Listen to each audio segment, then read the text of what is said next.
1970 காலகட்டங்களில் தேவகோட்டை பகுதிகளில் எளிய மக்களின் மீதான கொடுமைகளை எதிர்த்தும் அம்மக்களுக்கான அதிகார அரசியலுக்காக தனது உயிர் மூச்சு உள்ளவரை உறுதியாக நின்றவர்.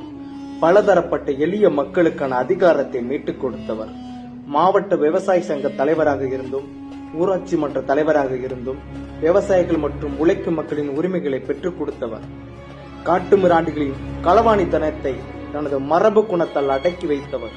அறச்சீற்றத்தால் அனைத்து மக்களுக்கான தலைவராக உயர்ந்தவர்.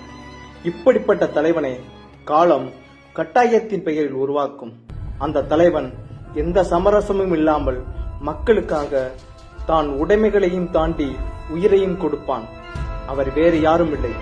தேவகோட்டை பகுதிகளில் அதிகாரமற்ற மக்களுக்கு அதிகார அரசியலுக்காக செயல் வடிவம் கொடுத்த அதிகாரத்தின் அடையாளமாக விளங்கியவர்தான் தலைவர் சுப்பு அவர்கள்.